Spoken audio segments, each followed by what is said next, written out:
Today we've got a great malicious compliance story all about cleaning up a fast food chain. We'll get into that in a bit, but first, you're my battle buddy. That means we look out for each other and you're not to leave my side. Got that? Yes, sir. This is my friend Belle's story and takes place in the mid-90s when Belle was a senior in high school. Belle had a cantankerous great uncle named Todd. Like many people in Belle's family, Uncle Todd had served in the army. After being honorably discharged, he took up the family's homestead and worked as a farmer, while the rest of the family lived in town about 20 miles away. Uncle Todd was a real old salt. And when I say salt, I don't mean salt of the earth, I mean saltier than a sailor. He was the kind of person who would sit on the front porch with his shotgun and a box of salt pellets, waiting for any neighbor kids to try and steal from his prized apple orchard. Needless to say, you were either on his good side or his bad side. Most of the family were, sadly, on his bad side. Somehow, Belle got on the old man's good side early on in life, and he didn't give her near as much grief. When he showed him her letter from West Point, he had tears in his eyes. Beginning when she was a freshman in high school, she was hired to help him out as he was getting up in age. Every day before sunup, he'd pick her up in his battered old Ford pickup and drive her to the farm. Every time they arrived, he'd tell her, "You're my battle buddy. That means we look out for each other and you're not to leave my side. Got that?" She'd snap a salute and say, "Yes, sir." They'd get about their day, and at the end, Uncle Todd would drive her home and pay her for the day, for a job well done, and treat her to a Coke and a sandwich from the town grocery store. Belle has many fond memories of that old man. That being said, there were some days that he'd be particularly grouchy. This particular story takes place on one of these days, right around Christmas time. Even though most of the family was on Uncle Todd's bad side, he'd still host Christmas dinner as tradition dictated. Once again, he hired Belle to help him prepare the house for the family. Belle could tell the old man was unhappy about something, so she decided to stay out of his way as much as humanly possible to avoid getting chewed out. That being said, he growled and grumbled at her so many times that day that it got on her nerves and she wished that she had elected to stay home. All that said, she was still being paid, so she decided to stick it out. They were on the second floor of the house, cleaning out the rooms when Uncle Todd went to the storage closet at the end of the hall to get more linen. Now, I say storage closet, but it was a small, windowless room that was too small to be a bedroom, so it became a storage closet. The lock on this door was the type that would lock on the outside, and unless you had a clothes hanger or knew how to disengage the lock on the inside, there was no unlocking it. Unfortunately, it was a flimsy lock, so trouble was bound to happen. Uncle Todd was in such a foul mood that he slammed the door to the closet shut after he entered. It was so loud that Belle jumped. Unfortunately, he slammed it so hard that it damaged the flimsy lock. She heard him cursing and trying to unlock the door. Then she heard him bark. "Belle!" She stepped out. "Yes, Uncle Todd?" "Dang door won't unlock. Can you unlock it from your side?" Belle decided to get back at him for his nasty behavior. "You're my battle buddy, remember? I'm not supposed to leave your side." Cue a stream of curses from Uncle Todd that would have made a sailor say, "Well, I never." He then finished with, "You're fired." Belle had just intended to let him stew for a few minutes while she found a clothes hanger to jab the lock, but he had sealed his own fate. "I'm fired? Okay, I guess I'll head home then. Have a good night, I'll see you tomorrow." "Wait, I mean from being my battle buddy." "Bye," Belle said. "Get back here right now." Belle laughed as she left to the sounds of him cursing and begging her to come back. Now, she had no intention of letting the old salt stay there all night. Since he had the keys, she couldn't drive the pickup truck. So she elected to walk to the neighbor's house, which was about a couple of miles down the road. She was strolling down the side of the road when a squad car pulled over. A young man looked at her. "What are you doing out here, ma'am?" "Oh, my great-uncle Todd Logan locked himself in his house and I was going to get help." "Todd Logan? I wasn't aware the old man had any family," he said. "Yep, he does," Belle said. "Well, son of a bench," the young man said, thinking for a minute. "Hop in, I'll help you get him out." "Thank you," she said. "I hope I'm not interrupting anything." He said, "Nah, I was delivering some things to my grandmother's. She'll understand if I'm a few minutes late." Belle got in and the officer turned around, taking them back to the farm. Unfortunately, the lock was damaged to the point that jabbing the clothes hanger in the door didn't work, so the officer had to kick down the door. All in all, he was there for maybe an hour or so. Uncle Todd was nice and quiet and mumbled an apology to Belle after thanking the officer. Belle walked the officer back to the squad car, and while they talked, the officer introduced himself as Adam Smith and asked for her number. She gave it to him and they started dating after that. Uncle Todd was a lot nicer to Belle after that. Well, not only was Uncle Todd nicer to Belle, at least Uncle Todd could be sure that they could trust their new boyfriend. Also, hi, I'm Steven, and if you guys enjoy awesome malicious compliance stories, why not hit those like and subscribe buttons down below? That said, our next story is Just Clean Up?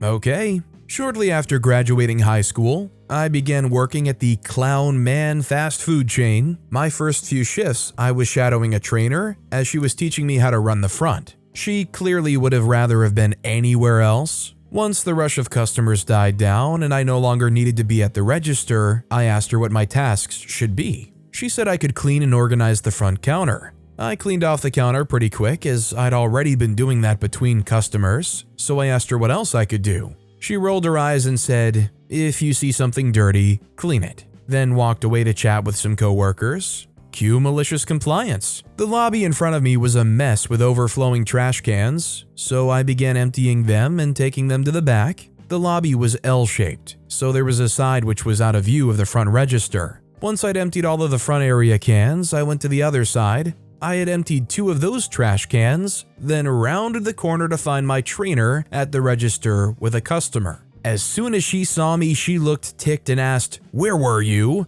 I showed her the trash, and she told me to wait in the back for her. A moment later, she appears with a fire under her butt saying, "You are not supposed to abandon your station. What were you doing?" As I was freshly 18 at the time, I meekly told her, "You told me to clean whatever was dirty." She was apparently very offended and told me I needed to drop the attitude, then stormed off to tattle to the manager. It took a moment to collect myself as I was on the verge of angry tears. Then I made my way back to the front register. The trainer was off to the side talking to coworkers and the manager, clearly complaining about me. As she saw me, she shot me some icy daggers and then the manager left her to come talk to me. The manager was nice enough and just said, "For the future, if there are no customers, clean the front counter even if it's already clean so you can be there for customers." I thanked her for telling me. In the 4 months of my employment there, I was never scheduled at the same time as that trainer again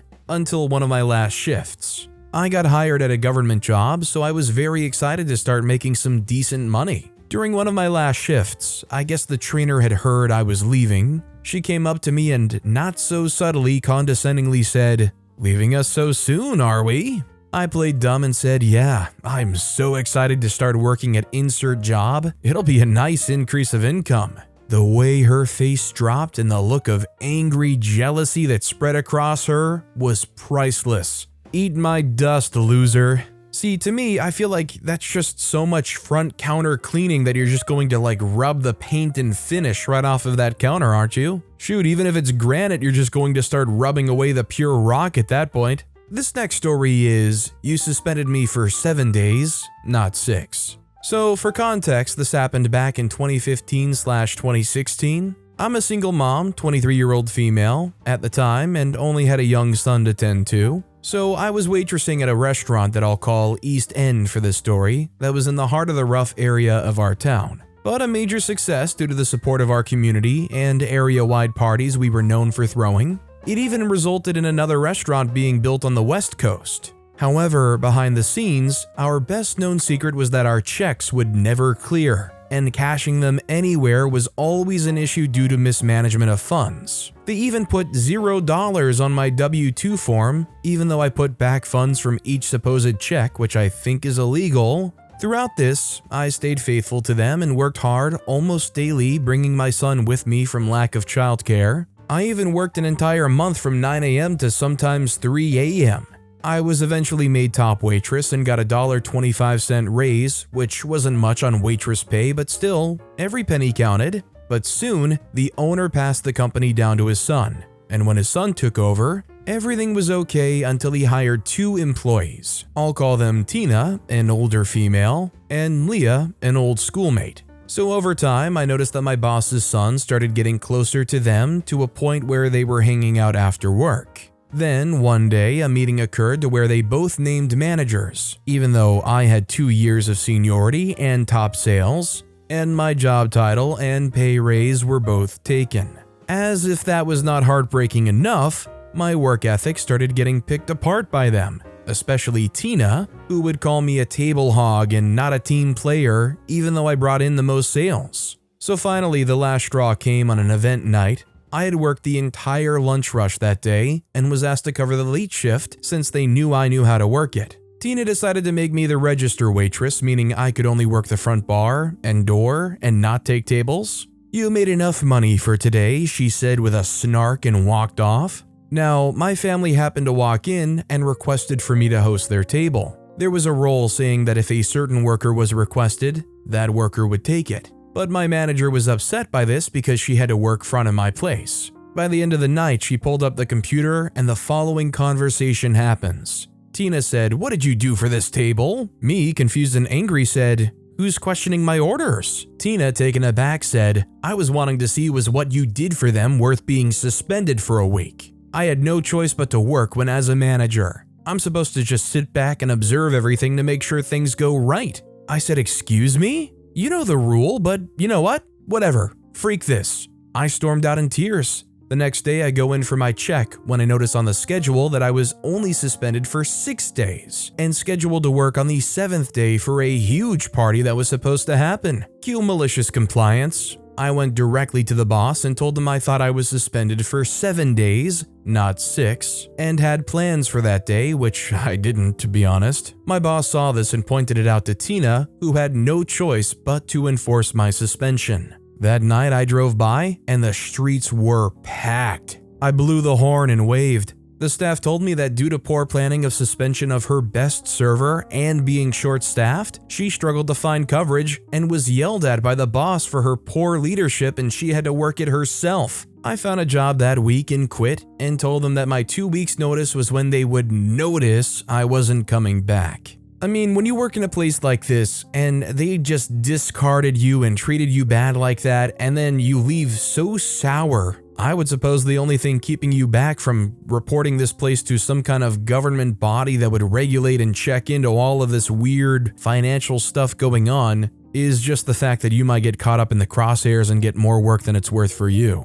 Our next story is, my 8-year-old daughter just malicious complianced me. I'm tired of seeing her clothes all over the floor when she has a laundry basket right there in her room, so I went off on her and told her to get all her dirty clothes off her floor and into the laundry room. I go about doing some other things and I come back and there are still some towels and socks on the floor, so I tell her to get those too. She says, "I didn't know you meant towels." I say, "Get everything that is washable off your floor and into the laundry room."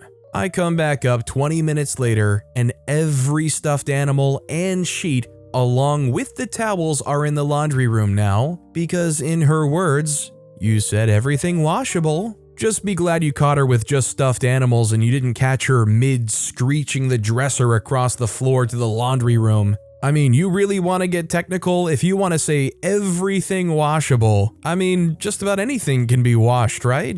At least she didn't start trying to pull up the carpet. But with that being said, that's all the time we have for today. Now, if you want to hear another absolutely awesome malicious compliance story, check out that video on the left. Or if you missed my latest video, check out that video on the right. That said, I'll see you all next time with some more stories.